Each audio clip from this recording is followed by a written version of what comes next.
Dear students, যেমন তোমরা আমার থাম্বনেলটা দেখতে পাচ্ছ, সেটা কি না, ইন্টারজেকশন ক্লাসটা দেখলে তোমরা অবাক হয়ে যাবে।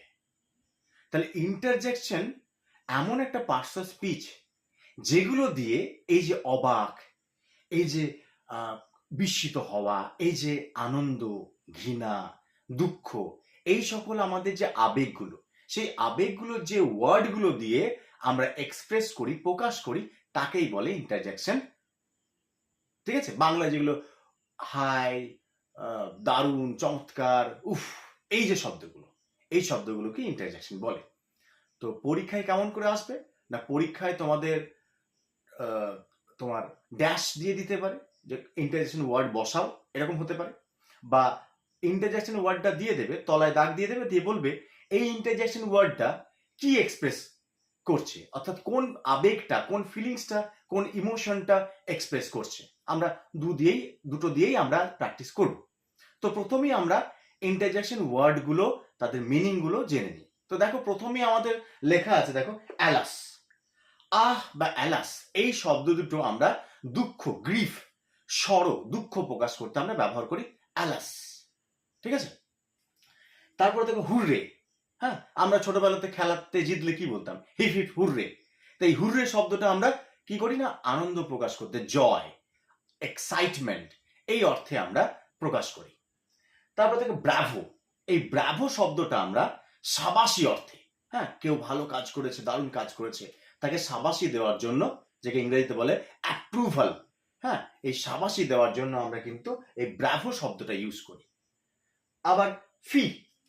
ফি হচ্ছে কি না, ফি হচ্ছে কাউকে ছি বলতে, তিরস্কার করতে, ইংরেজিতে বলে রিপ্রুফ বা ছি অর্থে, হ্যাঁ, ফি কথাটা ইউজ করি। তারপর দেখো পিস বা টাই টাই, এই শব্দটাও কিন্তু আমরা ওই তিরস্কার অর্থে, ডিসগাস্ট, কন্টেম্পট, হ্যাঁ, ঘৃণা করা অর্থে ব্যবহার করে থাকি।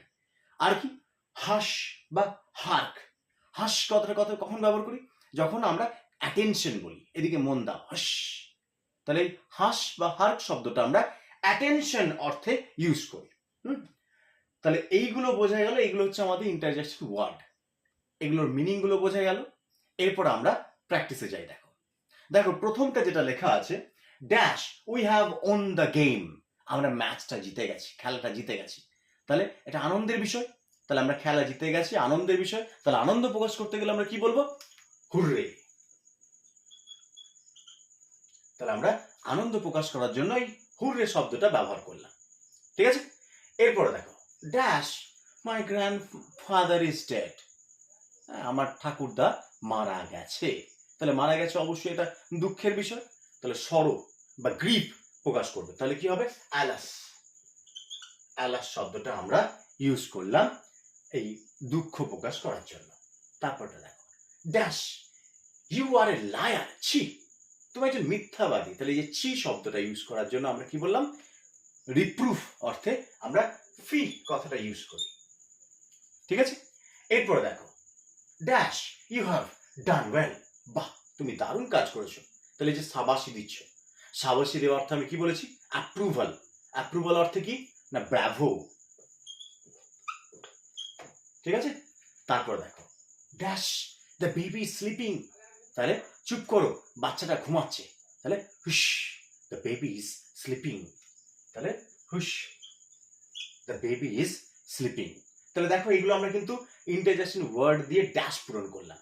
এরপর আমরা আরেক ধরনের পরীক্ষায় দেয় যে ইন্টারজেকশন ওয়ার্ডটা দিয়ে দিয়েছে, দিয়ে বলবে এই ইন্টারজেকশন ওয়ার্ডটা কোন ইমোশনকে এক্সপ্রেস করছে, প্রকাশ করছে। তাহলে এক্সপ্রেস করার অর্থ হচ্ছে প্রকাশ করা। তেমন আমরা দিয়েছি আই এম আনডান। আনডান মানে হচ্ছে আমি ব্যর্থ হলাম। হাই, আমি ব্যর্থ হলাম। তাহলে এটা কি এক্সপ্রেস করছে? জয় না গ্রিফ না ডিসগাস্ট? এটা অবশ্যই তাহলে কি প্রকাশ করছে? গ্রিফ, দুঃখ প্রকাশ করছে। ঠিক আছে? এরপর দেখো bravo you stand first in the examination, তুমি পরীক্ষায় ফার্স্ট হয়েছো, তাহলে ব্রাভো, সাবাসী দিচ্ছ। তাহলে সাবাসী অর্থে কি বললাম? দেখো দিয়েছি কন্টেম্পট মানে তিরস্কার অর্থে, অ্যাটেনশন কারো মনোযোগ তুমি নিজের দিকে করে নিচ্ছ, রিপ্রুফ মানে হচ্ছে তিরস্কার করা, আর অ্যাপ্রুভাল মানে সাবাসী দেওয়া। তাহলে ব্রাভো আমি আগেই বললাম সাবাসী দেওয়া অর্থে, তাহলে অ্যাপ্রুভাল অর্থে। ঠিক আছে? বোঝা গেছে? আশা করছি ইন্টারজেকশনে আর কোনো অসুবিধা কারো হবে না। ঠিক আছে?